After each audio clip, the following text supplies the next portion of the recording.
Colorado State University released its hurricane season forecast, and yeah, it's a little active. What's going on, guys? I'm certified meteorologist Jonathan Kegas back with you. We're first going to break down their outlook, talk about the numbers that they are forecasting for the upcoming hurricane season. Then we're going to break down the science and meteorology of the driving forces of the season and why they are expecting so many storms. And then at the end of this video, I'm going to show you some of the forecast models. It's partially the reason why the forecast is so high, but I want to show you some of the raw data coming in so you can see for yourself, and you'll know that by the end of this video so you can make your own interpretation as well. Before we get into this video, if you do want to stay updated on what could be a really active hurricane season, hit that subscribe button, post in the comments where you're tuning in from, and if you happen to find this content helpful, give it a thumbs up. Really do appreciate that. Really does help us out a lot. And again, as I always say, we go through this without fear, without hype. This is literally the forecast that they gave, and this is going to be broken down with science and meteorology so that you know exactly what to expect this year. There's going to be a lot of changes going forward. All right, their forecast, 23 named storms. That's pretty active. 11 of those becoming hurricanes, 5 of those becoming major hurricanes. You see that is way above the average. First things first, a couple of caveats here, a couple of things I want to point out. I know what you're thinking. They say it's going to be active every year. First and foremost, since 2013, we have had way above average hurricane seasons. Secondly, Colorado State actually predicted a slightly below normal season last year because El Nino was in play. That ended up being way above normal as well. So I know what you think, but that's not entirely the case, and it's actually been way above normal as well. The other thing, too, is, well, they name everything these days. Well, yeah, we have better satellite technology to do that, of course, but when I say we, the National Weather Service is the entity responsible for naming hurricanes and naming systems. Nonetheless, focus on the intense stuff. Hurricanes, of course, those are never the garbage, short-lived tropical systems. And again, they are predicting 11 of those. Now, something that Colorado State also does, they have probabilities of where these storms get close to. So they highlight every single state that has coastline with it. We're going to start with Florida here. And again, this is not probability of landfall. This is probability with a storm tracking 50 miles within a coastline. There's a lot of coastline in Florida, but they are giving it a 96% shot that a storm gets within 50 miles of the Florida coastline today. In parentheses is the average number, okay? So that's 10% above what you would typically see in a quote-unquote average year. In terms of a hurricane, they are giving it a 75% chance of a hurricane coming within 50 miles of the Florida coastline. Average is 56, so that is significantly higher than average. And then for a major hurricane, they're giving it a 44% shot. 29% is climatology. Now, here's a few other select states here. Alabama is also high, and you see the percentages broken down. I have the named storm, hurricane, major in that order, and then I have the average for named storm, hurricane, and major there. So Alabama also expecting a much higher than normal probability of being impacted by a named storm this year. Same for us in Texas. Look at that, an 80% shot for a named storm. That's nearly 20% above the average. North Carolina as well. I'm going to show you some analogs coming up, and you will see why that we have an 85% shot of a named storm in North Carolina. Average is 68%. And then even the Northeast getting involved in this. 41% shot in New York.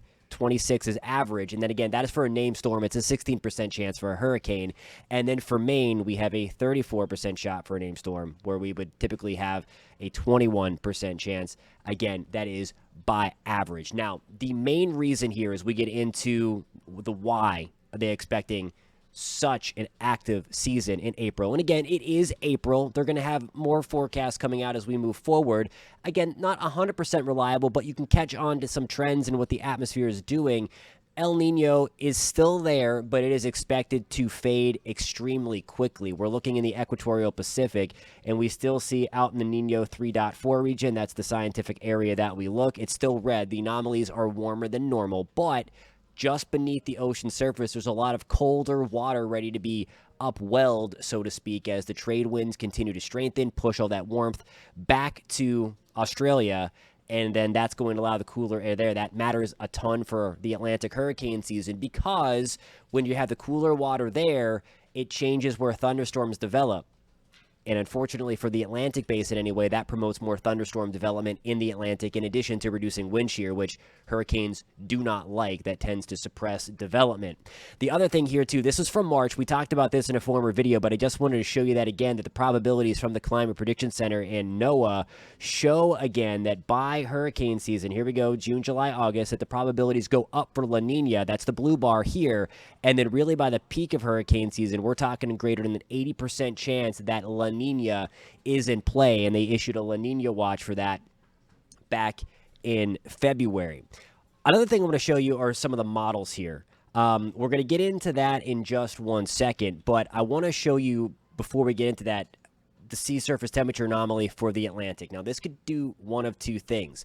Even what I like to call a slam dunk forecast. If everything looks like it's coming into fruition, sometimes it still doesn't work out. You always have to look for some limiting factors, and there certainly are going to be limiting factors present even when this is sticking out like a sore thumb that this is going to be a super active season. One of those is the warm water temperature. Now, it's a catch-22. Look at the anomalies here in the red and the purple. This is 3 to 4 degrees Celsius above normal in the Maine development region. It's really warm in the Caribbean and Gulf as well. One of the things that tropical systems tend to do, though, if they get real big and strong out here, more often than not, Hurricane Irma, for instance, is a exception to that rule. It just kept on making a beeline west. But a lot of times when they get strong out here, if they come off towards the Cabo Verde Islands, they have a tendency to fling out before they get to land. It's super warm out there, so that's one of the things that we are going to be watching. That's a ton of fuel. They're likely going to get big and strong. But if they do that, more often than not anyway, they tend to fly on out of here.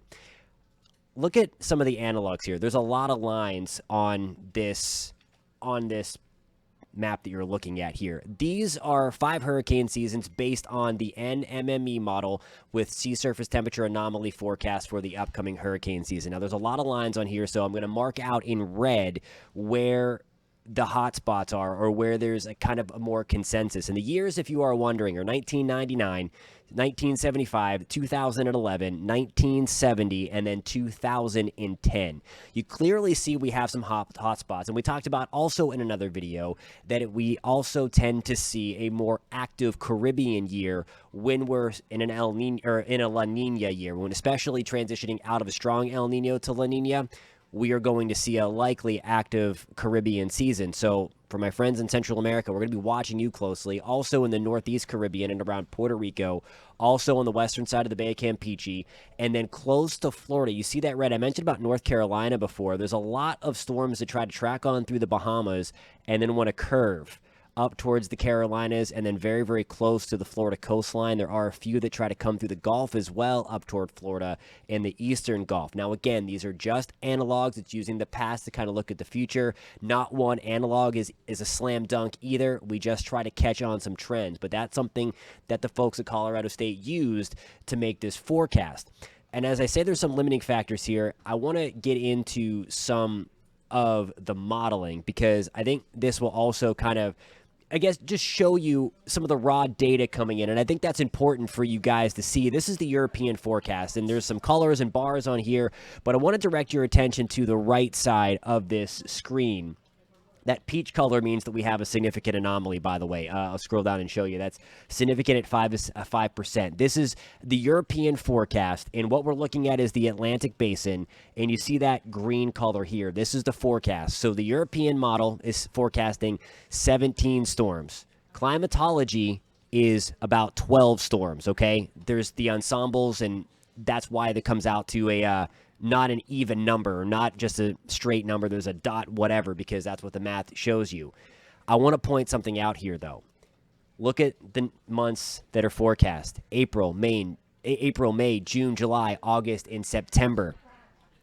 October and November aren't even included in that number there. So on average, you see about 2 more storms form in October. So you would, again, be forecasting in terms of the number of the frequency there, maybe close to 19 or 20 storms, and you see their forecast is even higher than that, because typically in an active Caribbean year, that season rages well on into October and then even November. Think a couple years ago where we had the Etas and Iotas and got into the Greek alphabet. We had those big storms impacting Central America, Honduras, Nicaragua. So that's something that we're going to have to watch for late into the season. I want to show you on tropicaltidbits.com as well the anomalies. One of the things that we look at too are the precipitation anomalies here. I'm way out into September. And again, it's April. Things are likely going to change, but these have kind of been showing the same kind of story, and this is very typical for a La Nina year to have the darker greens and even blues up here representing the strong precipitation anomalies, and that would be the kind of the track, so to speak, these storms that roll off of Africa and then go over, and you see where all the green is, into the Gulf of Mexico, into Central America, into the Caribbean, toward the Bahamas and Florida. That is the CANCIPS, that's the Canadian climate model. The NMME model, which is what those analogs are based off of, show again a similar thing. Storms getting out here. Now, we would like this, if they can go here and then kind of curve out, but also notice the green through Central America, through the Caribbean, back to the Gulf, and then we do have the greens kind of showing up and riding out. That would be a hurricane track also, or a tropical storm track, synonymous with what some of the analogs are also saying. So there are several things that we are going to be watching there as we go forward. So again, just a few things, but that's some of the things that the folks at Colorado State did to make their forecast. And of course, we've been showing you that for the last couple of months. It's the season now. We're going to start to be inundated with some tropical forecasts. So I hope that you found this informative. And again, not trying to scare anybody, not trying to hype anything up here. The deal with this is, we always say it, it only takes one. I always go back to 1992. That was a very low active season, not a lot of activity in 1992, but we all remember the one storm that is remembered, that is known for the hurricane season in 92. That was Andrew. So it's the opposite there of what I'm talking about, is that it only takes one. Even in a year where you're expecting one storm, if that one is a major hurricane and impacts you, it's a bad season. If here we get 100 storms and none of them hit land, it's not a bad season, but it is an active season. So it's one of the things we're going to be watching for, the limiting factor in my hope anyway. And again, that could be wish casting a little bit. But again, those major hurricanes do tend to get strong, or when they get strong out there, they tend to miss the islands and go out into no man's land in the middle of Atlantic. That's what I'm going to be rooting for. But again, we're going to be with you guys every step of the way watching this as we get into the 2024 hurricane season. And if you want to stay updated on all that without the fear tactics, without all the hype, with sound science and meteorology, you've come to the right place. Please hit that subscribe button. I'd love to know where you're tuning in from as well, whether it's Central America, the Caribbean, the state of Florida, across the United States, Canada. We got you guys covered. Thank you so much for tuning in. We'll keep you posted. We'll catch you soon.